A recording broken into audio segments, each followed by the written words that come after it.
दारणा धरणाच्या पाणलोट क्षेत्रात जोरदार पाऊस पडल्याने धरणातून मोठ्या प्रमाणावर पाण्याचा विसर्ग बुधवारी करण्यात आल्याने दारणा नदीने रौद्ररूप धारण केल्याने शेणीत पुलावर पाणी आल्याने त्याचा अंदाज न आल्याने एक कार चालक कुटुंबासह पुलावर अडकले।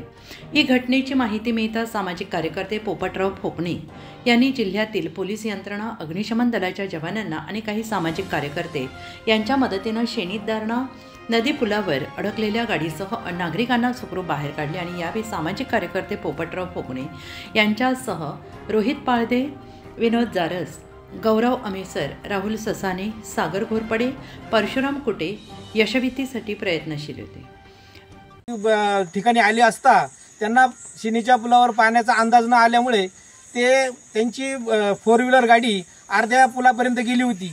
त्या कामी सर्व बगूर नगरपालिका, लवित ग्रामपंचायत, पोलीस पाटील, सरपंच, कॅन्टोन्मेंट बोर्ड यांनी सर्वांनी रेस्क्यू ऑपरेशन करून त्यांना सुरक्षित बाहेर काढलं। त्याचप्रमाणे त्यांची गाडी बाहेर काढून सर्वांनी सहकार्य केलं। त्यासाठी त्या कामी देवळाली कॅम्प पोलीस स्टेशन, पुन्हा देवळाली कॅम्प छावणी परिषद, नगरपालिका बगूर, ग्रामपंचायत लवित सर्वांनी मोलाचं सहकार्य केलं। बोलो। मैं यहाँ इगतपुरी गांव से जा रहा था समृद्धि हाईवे पे, तो मैं ये खाड़ी के पास फंस गया था। तो ये सब भाई लोग ने, पुलिस ने, सबने आके मेरे को यहाँ से रेस्क्यू करे, मुझे यहाँ से निकाले। बस ठीक है, थैंक यू। उत्तर महाराष्ट्र न्यूज नेटवर्कसाठी पुरुषोत्तम कांडेकर, नाशिक, इगतपुरी, देवळाली कॅम्प, बगूर परिसर।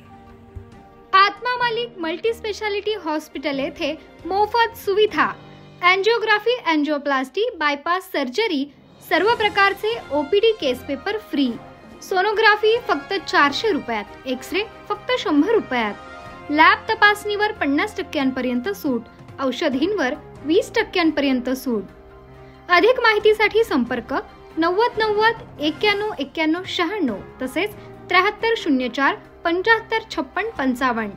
आमचा पत्ता Atma Malik multi speciality hospital, Kokamthan, Shirdi Kopargaon road, Samruddhi Mahamarg circle जवळ, कोपरगाव।